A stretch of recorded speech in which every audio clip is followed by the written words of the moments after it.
திருப்பூர் குடிமங்கலம் சிறப்பு காவல் உதவி ஆய்வாளர் வெட்டி படுகொலை செய்யப்பட்டதற்கு ஓ பன்னீர்செல்வம் கண்டனம் தெரிவித்திருக்கிறார். இதுகுறித்தான முழுமையான விவரங்களுடன் செய்தியாளர் சிவகுமார் இணைப்பில் இருக்கிறார். வணக்கம் சிவகுமார், இது குறித்தான விவரங்கள் என்ன? பதிவு செய்யும்.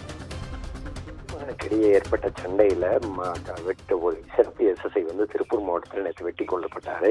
இதனை அடுத்து தமிழகம் முழுவதும் ஒரு பெரும் அதிர்வலை ஏற்படுத்தி இந்த கொலை வழக்குல அண்ணா திராவிட முன்னேற்ற கழக தொண்டர்கள் உரிமை மீட்பு குழு கழக ஒருங்கிணைப்பாளர் ஓ பன்னீர்செல்வம் தற்போது ஒரு அறிக்கை ஒன்று வெளியிட்டிருக்கிறாரு.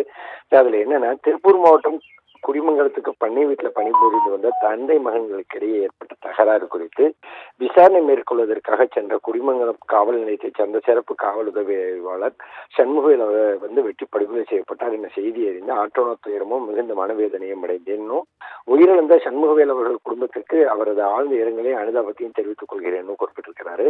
திருப்பூர் மாவட்ட குடிமங்கலம் கிராமத்தில் உள்ள பண்ணை வீட்டில் மூர்த்தி மற்றும் அவருடைய 2 மகன்கள் பணிபுரிந்து வந்தவர்களுக்கிடையே நேற்று முன்தினம் இரவு ஏற்பட்ட தகராறுல மூர்த்தியை அவரது பையன் தங்கப்பாண்டியன் தாக்கியதாகவும் இது குறித்து அங்கிருந்தவர்கள் அளித்த தகவலின் பேரில் குடிமங்கலம் காவல் நிலைய சிறப்பு காவல் உதவி ஆய்வாளர் சண்முகவேல் மற்றும் காவலர் அழகராஜா ஆகிய சம்பவம் நடந்த இடத்திற்கு சென்று அவர்களை விலக்கிவிட்டு காயமடைந்த மூர்த்தி அவர்களை மருத்துவமனைக்கு அனுப்ப ஏற்பாடு செய்ததாகவும் இதனால் ஆத்திரமடைந்த தங்கப்பாண்டியன் சிறப்பு காவல் உதவி ஆய்வாளரை கூர்மையான ஆயுதத்தால் தாக்கி படுகொலை செய்துவிட்டு அங்கிருந்து தப்பித்து விட்டதாகவும் ஊடகங்கள் வர செய்தி அறிந்து வேறெதிர்ச்சி அடைந்ததை அப்படின்னு குறிப்பிட்டிருக்கிறாரு. இந்த கொலைக்கு மூல காரணம் மது அப்படின்னு கூறப்படுகிறதுன்னு சொல்லி தெரிவிச்சிருக்கிறாரு.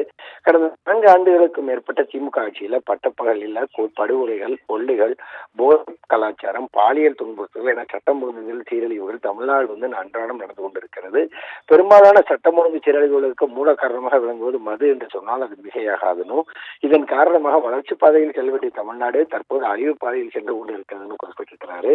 மொத்தத்தில் காவல்துறையினருக்கே பாதுகாப்பு இல்லாத அவல நிலை தமிழ்நாட்டில் நிகழ்கிறதுன்னு, காவல்துறையினரை தாக்கக்கூடிய துணிச்சல் ரவுடிகளுக்கு ஏற்படுகிறது என்றால் எந்த அளவுக்கு மென்மையான போக்கினை திமுக அரசு கடைபிடிக்கிறதுன்னு சுருக்கமாக சொல்ல வேண்டும் என்றால் தமிழ்நாடு கொலை நாடாக மாறிக்கொண்டிருக்கிறதுன்னு, இதுக்கு முழு காரணம் திமுக அரசு நிர்வாக திறமையின்மை சட்டம் ஒழுங்கை நிலைநாட்ட வேண்டிய பொறுப்பும் கொலைவெறி தாக்குதலுக்கு மூல காரணமாக விளங்கும் மதுவையும் ஒழிக்க வேண்டிய கடமை திமுக அரசுக்கு உண்டு குறிப்பிட்டிருக்கிறாரு.